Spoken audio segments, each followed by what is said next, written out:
สบายสิตายเว้าแล้วก็เว้าอีกเว้าจนเมื่อยเว้าอันผู้เว้าหั้นบ่ได้เลี้ยงและผู้เลี้ยงหั้นบ่เคยเว้าจักเป็นหยังกับการเป็นแม่ลูกอ่อนนี่คือว่าแต่แม่ลูกอ่อนสบายแฮงเจ้าลองคิดเบิ่งแหมเวลาเจ้าสิกินก็บ่ได้กินเวลาเจ้าสินอนก็บ่ได้นอนสมมุติว่าเจ้าหิวข้าวตอนนี้นี่แต่ลูกบ่ทันหลับเจ้าก็ลุกไปเฮ็ดของกินบ่ได้สมมุติเจ้าปวดขี้นี่นะข้าวก็ยังบ่ทันหลับ เจ้าก็ลุกไปขี้บ่ได้ได้โอ๊ตอยู่หั่นคันเจ้าไปเขาพัดให้คันตอนยังน้อยแบบ2-3เดือนลงมายังไปบ่เป็นหั่นคืออยู่ยังควมบ่ได้หั่นคืออยู่เฮาพอสิแวบไปได้ปล่อยเขานอนให้ก็อย่าปล่อยเขานอนอยู่บ่อนแต่คันเข้า6เดือนขึ้นไปหั่นน่ะเจ้าเอ้ยเจ้าสิแวบไปก็บ่ได้แหละเขาจอบเตรียมแต่สิตกเสื่อบ่เขาจอบเตรียมแต่สิลงเสื่อลงบ่อนนอนคันย่างไปเป็นแฮงคัก มันแฮ่งบ่อยู่ซื่อมันเตรียมแต่สิย่างนำก้นเฮาไปนั่นไปนี่บ่ซั้นก็ย่างไปจับปักศอกปักเสียบเล่นแนวแบบอันตรายหั้นน่ะอืมคันเขาบ่นอนแล้วแฮ่งบ่ได้เฮ็ดหยังเลยนั่งเบิ่งนี่บางทีน่ะจับนั่นจับนี่ใส่ปากเด็กบางคนน่ะห้ามเท่าใดก็แฮ่งจับยัดใส่ปากนี่นะบ่ว่าเห็นอิหยังก็อย่าเล็กๆน้อยๆหรือว่าอิหยังก็อย่าค่อยจับเข้าปากเบิดแล้วเจ้าสิละสายตาได้บ่แล้วคิดว่ามันสบายเปล่า เวลาเจ้าอยากแบบคือเจ้าไปเฮ็ดเวียกห้องการเฮ็ดเวียกประจำสินะเจ้าเมื่อยเจ้าก็นั่งพักปิดหน้าคอมหรือนั่งอยู่หน้าโต๊ะวางมือจากการเฮ็ดเวียกบ่ได้สนหยังละอยากเฮ็ดหยังแนวผ่อนคลายอยากจับโทรศัพท์มาเบิ่งอิหยังก็ได้แนวผ่อนคลายหรือนั่งนิ่งๆแบบสงบๆก็อยู่ได้แต่คันเจ้าเลี้ยงเด็กน้อยนี่น่ะเจ้าสิมีโมเมนต์แบบนั้นบ่ได้เลยเจ้าอยากนั่งนิ่งๆเงียบๆบางทีอยากอยู่ผู้เดียวเงียบๆก็บ่ได้ เพราะว่าหยังจะต้องละแนมเบิ่งเขาบ่ให้คลาดสายตายิ่งเขาไปเป็นเขาย่างเป็นเขาปีนโต๊ะปีนตั้งไปนั่นไปนี่เฮ็ดแนวเสี่ยงๆเป็นน่ะนะแฮงอันตรายเจ้าเอ้ยคลาดสายตาน้อยหนึ่งก็บ่ได้แต่เวลาเด็กน้อยเป็นหยังมาโทษไผโทษผู้เป็นแม่แม่มันบ่เบิ่งแล้วบัดแม่มันเฮ็ดเวียกอันอยู่เฮ็ดเวียกเรือนบางทีหกแนวนี้นั่นน้อยหนึ่งก็ว่าแม่มันบ่เบิ่งเฮ็ดเวียกเฮ็ดงานเบิ่งเรือนเบิ่งศาล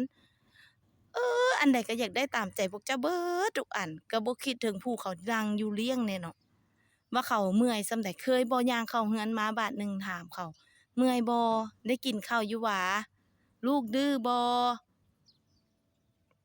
เคยมีบ่สักครั้งหนึ่ง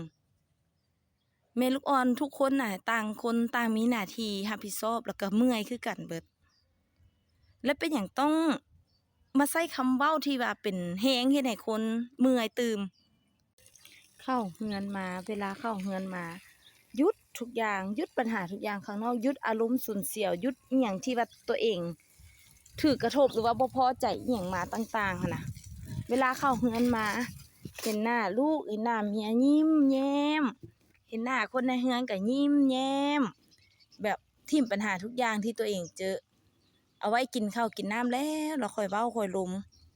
มักบ่มักบ่ไหนก็ค่อยเว้าค่อยว่ากัน อันนี้บ่แม่นว่าสิมาใส่แต่อารมณ์ทุกคนต่างเฮ็ดเวียกเป็นพ่อเป็นแม่ทุกคนต่างแบบมีภาระความรับผิดชอบมีหน้าที่ที่ต้องรับผิดชอบร่วมกันและมีหน้าที่ที่ตัวเองต้องรับผิดชอบ